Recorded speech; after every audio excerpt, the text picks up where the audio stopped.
नमस्कार दोस्तों। समय बहुमूल्य है, इसलिए कम समय में अधिक जानकारी देने वाले आपके अपने ज्ञानवर्धक YouTube channel tour with knowledge में मैं सुभाष सिंह आपका स्वागत करता हूं। आइए आज इस वीडियो में हम जानेंगे चाणक्य नीति अध्याय 11 के बारे में। इस अध्याय में चाणक्य ने मनुष्य के गुणों पर विशेष बल देते हुए बताया है कि मनुष्य को समाज में आदर, सम्मान और उसके कार्य क्षेत्र में सफलता अच्छे गुणों से ही प्राप्त होती है। चाणक्य कहते हैं कि मृदुवाणी, दानशीलता, धैर्य, उचित अनुचित का ज्ञान ऐसे गुण हैं जो मनुष्य को जन्मजात प्राप्त होते हैं। इन्हें अभ्यास के द्वारा प्राप्त नहीं किया जा सकता। दोस्तों, चाणक्य के प्रत्येक सूत्र में हमें कोई न कोई शिक्षा अवश्य मिलती है और इस सूत्र से हमें शिक्षा मिलती है कि मृदुवाणी, धैर्य, दानशीलता के गुण जन्मजात होते हैं। इन्हें अभ्यास द्वारा प्राप्त नहीं किया जा सकता। इसके साथ ही साथ कुछ जन्मजात चारित्रिक गुण भी होते हैं जो बच्चों को माँ बाप से प्राप्त होते हैं। बल, बुद्धि, चतुराई, ओज और अभ्यास के ऐसे चारित्रिक गुण हैं जो बच्चों को माता पिता से प्राप्त होते हैं। बुद्धि और चतुराई तो ऐसे गुण हैं जिससे एक छोटे से अंकुश से विशालकाय हाथी को भी नियंत्रित किया जा सकता है। दीपक की एक छोटी सी लौ की ओज गहन अंधकार को भी चीर देती है। बार बार हथौड़ा मारने के अभ्यास से पर्वत को भी तोड़ा जा सकता है। अर्थात बल, बुद्धि, चतुराई से किसी भी क्षेत्र में सफलता प्राप्त किया जा सकता है। इस सूत्र से हमें शिक्षा मिलती है कि अच्छे गुणों से बड़ी सी बड़ी समस्याओं पर भी विजय प्राप्त किया जा सकता है। इसी तरह दुर्जन और बदमाश लोगों में दुष्टता तथा रहस्यमय स्वभाव का दुर्गुण जन्मजात होता है, जिसे किसी उपदेश एवं सज्जनता से बदला नहीं जा सकता। जैसे नीम के पेड़ के कड़वेपन को दूध, घी, शक्कर से सींचने के बाद भी कम नहीं किया जा सकता। इसीलिए सज्जन पुरुषों को ऐसे लोगों को सुधारने में अपना समय बर्बाद नहीं करना चाहिए।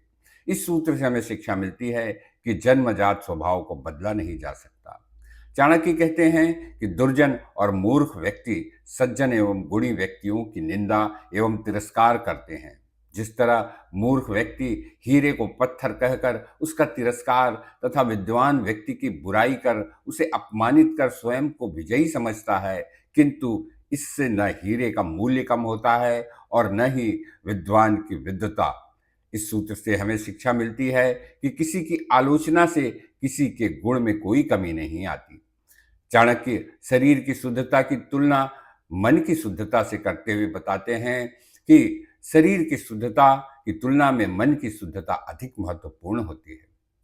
शरीर की शुद्धता अशुद्धता तो पवित्र जल के स्नान से भी दूर की जा सकती है, किंतु मन की अशुद्धता किसी भी जल के स्नान से दूर नहीं हो सकती। इसलिए मनुष्य को मन की शुद्धता पर विशेष ध्यान देना चाहिए।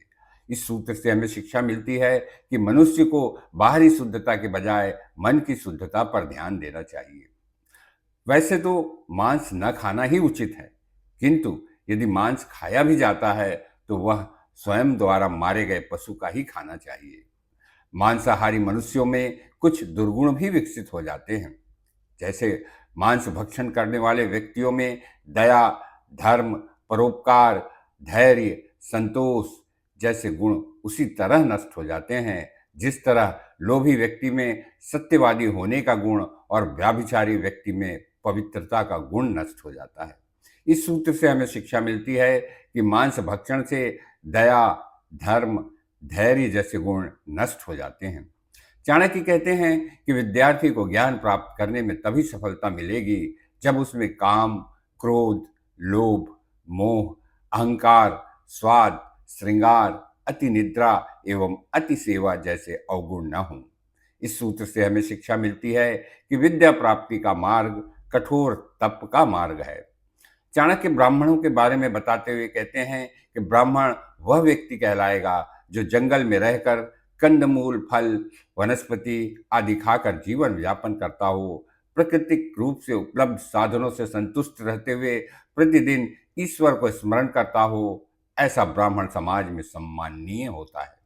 इस सूत्र से हमें शिक्षा मिलती है कि ब्राह्मण को समाज में सम्मान उसके त्याग के कारण प्राप्त होता है।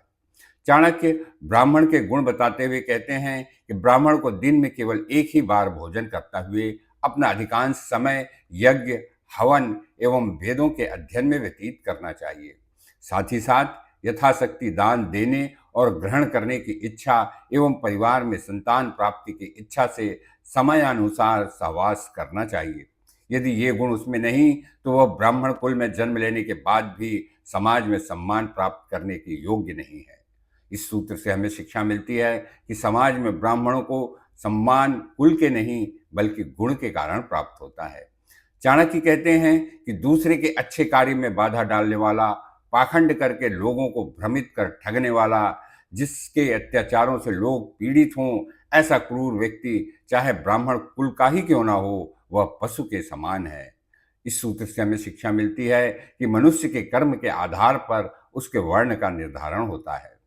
चाणक्य कहते हैं कि जो व्यक्ति कुआं, तालाब, बाग बगीचों को नष्ट कर देता है, मंदिरों को तोड़ने में आनंद का अनुभव करता है, जो दूसरों की सेवा, परोपकार एवं सामाजिक हित के कार्यों से विमुख रहता है, वह व्यक्ति ज्ञानवान ब्राह्मण होने के बाद भी म्लेच्छ की श्रेणी में आता है।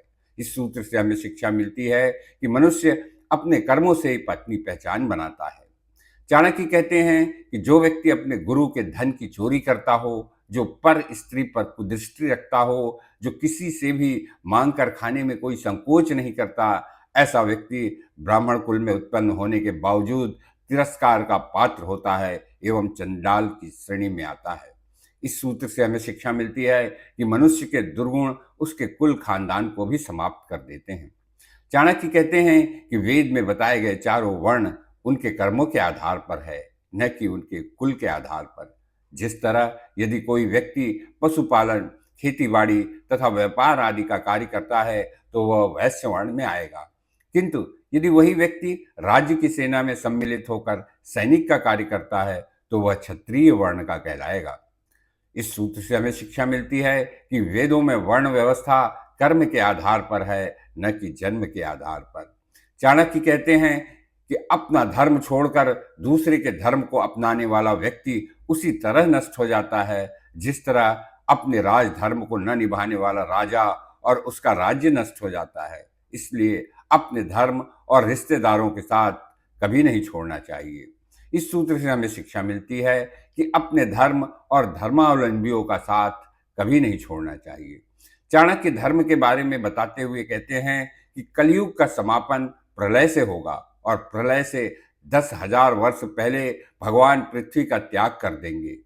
5,000 वर्ष पहले गंगा नदी सूख जाएगी। 2,500 वर्ष पहले ही ग्राम देवता पृथ्वी से चले जाएंगे और अंत में पापियों, अधर्मियों और अत्याचारों की संख्या बढ़ जाएगी।